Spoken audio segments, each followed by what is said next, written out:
My organisation, when faced with the cut to our Arts Council grant in this financial year, made a decision about our regional programme and programmers, and we decided to cut the programme budget in order to keep staff and not make anyone redundant, which is about investing in the expertise. But the way we span it, or the way we tried to spin it, was that by having less money, they would actually be encouraged to do more interesting things, more risk-taking things, and work in partnership more.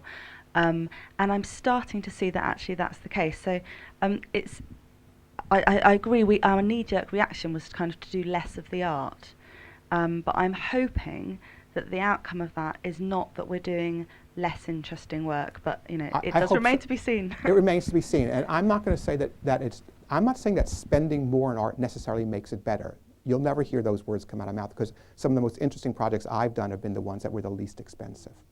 But in general, if we think that the mission of our organization is to hold on to staff rather than to make art, I think that's not the mission of your I don't even know your organization, but I have to believe your mission statement is not, we don't want to fire anyone. And so I just think we'd be very careful about that. And I think you brought up a really important point. The reason we do tend to cut programming is not to make anyone redundant. And I think we just have to think that one through. You also alluded very briefly to something that's really crucial, and one of the reasons why I love having the time to make the art, which are joint projects.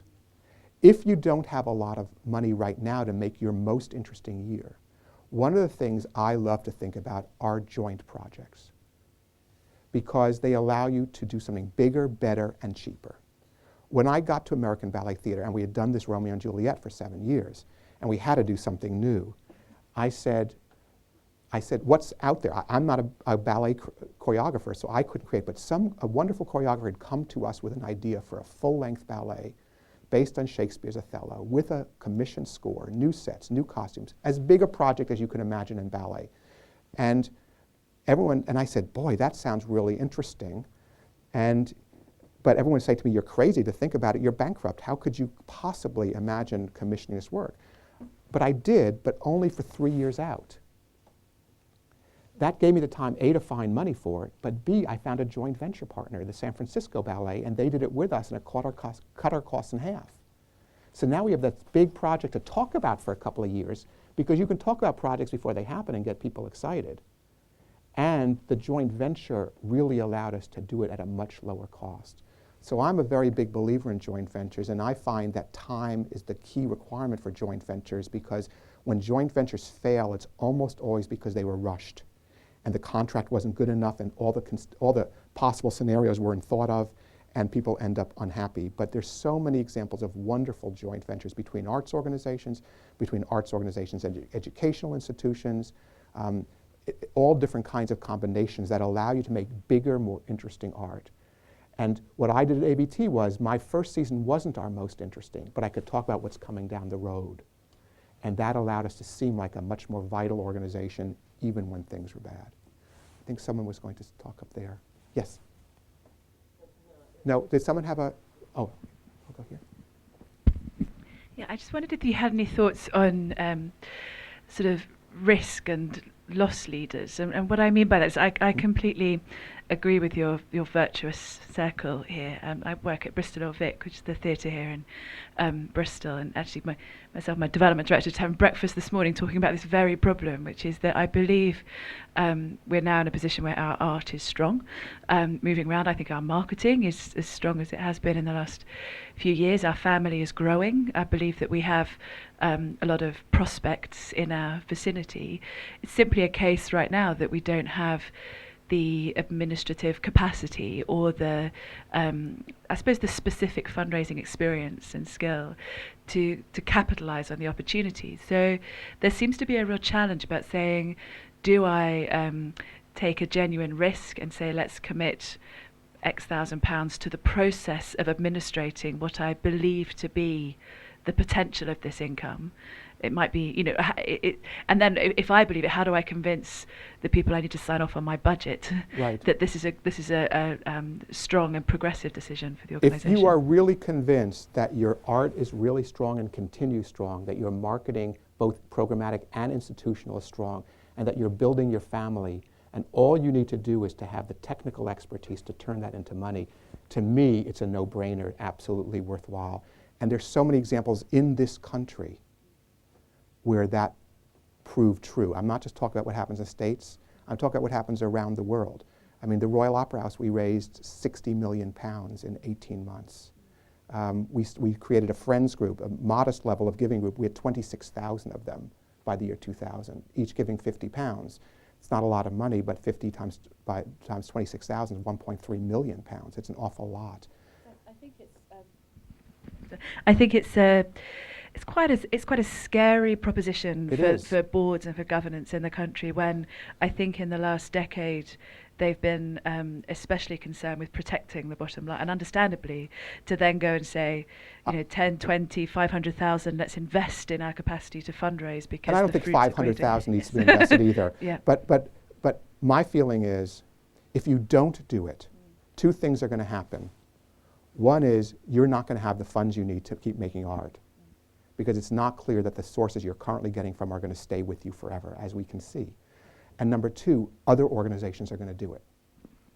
And so for me, it also becomes a defensive thing.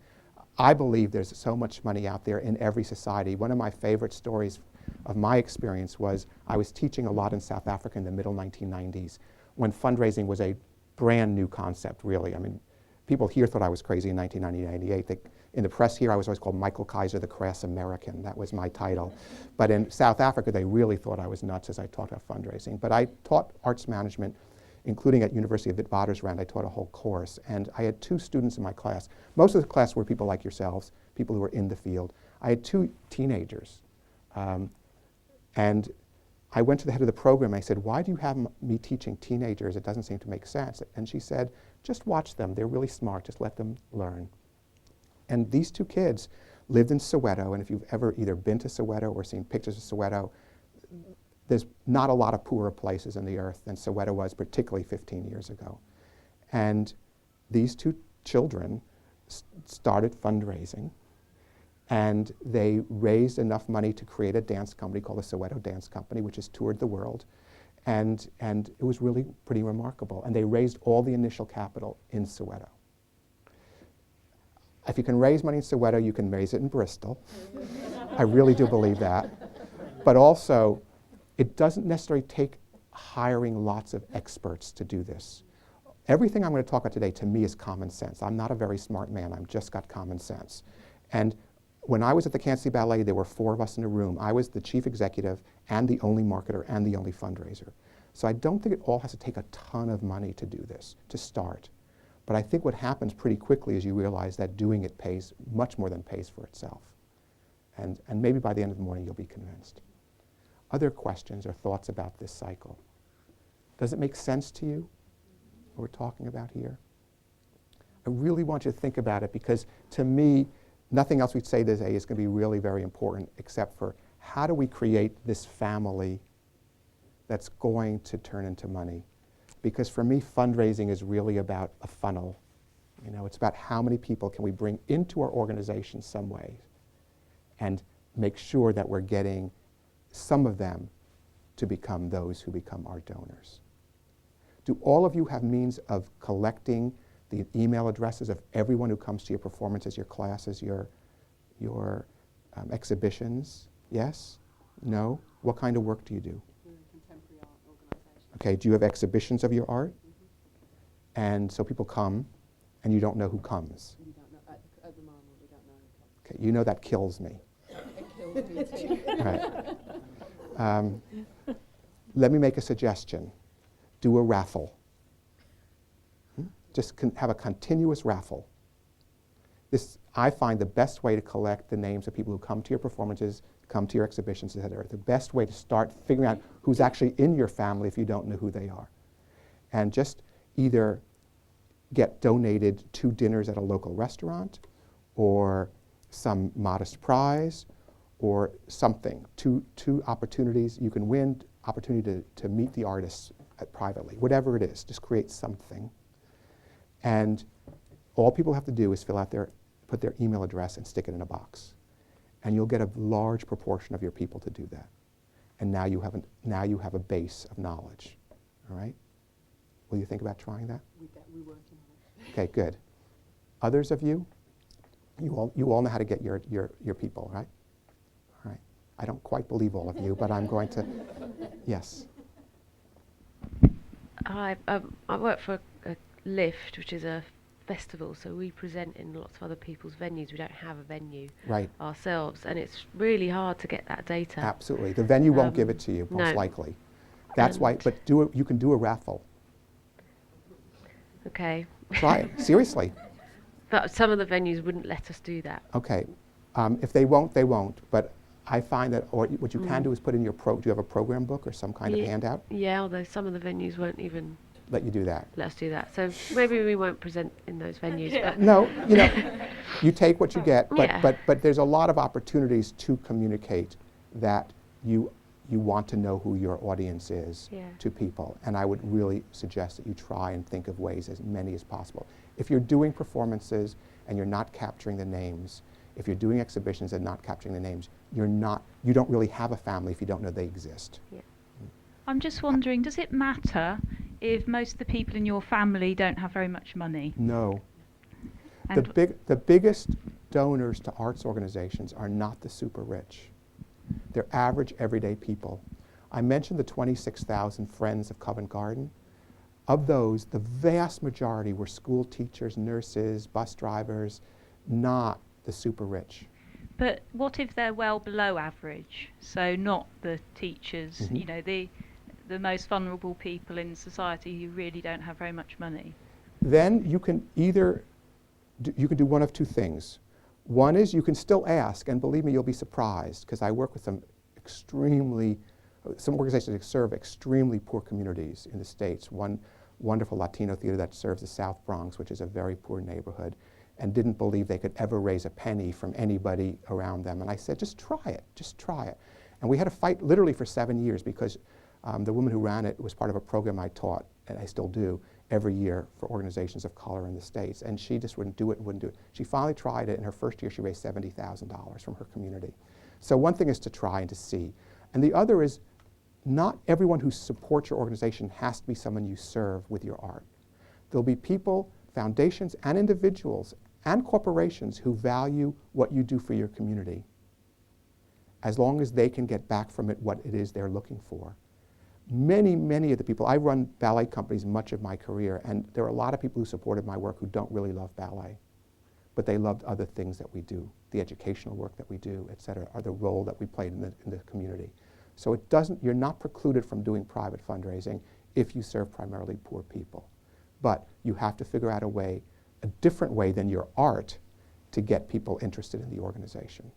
Then your marketing is more challenging. Because if someone loves the work you do and participates, they are a natural target. If you're going to someone outside of that group, then you have to you have to do better institutional marketing that really communicates your excitement to your organization, to your community. What kind of work do you do? I work for a community theatre company, Mhm. so we work with the more vulnerable people to give them an opportunity to participate and create their own plays. It's fantastic. And how do you create institutional identity for it? What's your institutional marketing plan? I'm not trying to put you on the spot, No, I appreciate it. but I would love for you to start Yeah. thinking about an Good institutional question. marketing plan. I believe that small organizations 3 or 4 times a year have to do something that get people talking. And large organizations 10 or 12 times a year have to do something that gets people talking. Let me give you just one idea. It might make sense to you, it might not. I ran a little museum in New York called the Morgan Library. It's a beautiful jewel-like museum. But its art is mostly 400 years old or older. So it was focused on manuscripts and on drawings, beautiful, beautiful things. And every time we had a temporary exhibition, we would do a slide lecture at lunchtime where people could come for free and watch the slides and listen to a narration. And the narration was always provided by the curator of that exhibition. And while these curators were brilliant people, they weren't the most melodious of voices. And so the slide lectures were a little drony and a little boring and a little dry, and they would go like this. And as a result, no one wanted to come to the slide lectures. We typically would have 7 people, of whom 6 were homeless people looking for a place to be, and 1 actually cared about the subject. So came to be that we were doing an exhibition about Beatrix Potter with her drawings and her stories, et cetera. And it was a beautiful exhibition. A lot of the material obviously came from England. And the curator was English and was not one of our curators. And I went to her and I said, would you mind, bless you, would you mind if we didn't use your voice for the slide lecture? We still want you to write it, but would you mind if we had someone outside do this? And she didn't care. She didn't care if she read it or not. And so she said, fine. So I said, okay, who in my mind sounds like Beatrix Potter? Now, I've never heard her voice. None of us have. But I said, who might sound like Beatrix Potter? So I decided Julie Andrews would sounded like Beatrix Potter. I didn't know Julie Andrews. I'd never met her. She had never been to our organization as far as I know. I wrote her a letter. Dear Miss Andrews, I'm at the Morgan Library, we're doing this exhibition. I was wondering if you would mind narrating our slide lecture. And she wrote back saying, because I found that celebrities tend to be very generous with time, but not with money. She said, if you pay for the cassette tape and the stamped envelope, I will read the slide lecture. This is a while ago. We still use cassette tapes then. So we spent 89 cents for the tape, and we sent her the script and the self-addressed envelope, and the next week, beautifully narrated, was our slide lecture, which we used for the slide lecture. She also let us use little excerpts for our radio ads. And it became the largest attendance at an exhibition in the history of the Morgan Library, and every slide lecture was completely filled. There's ways to use people to add an element of interest and excitement to your work that draws people who may not come and do your work, but can learn about your work. Yeah, thank you. That's good advice. Try it. Yeah. Give yourself some time. Don't try it for next week. Try it for 2 years from now.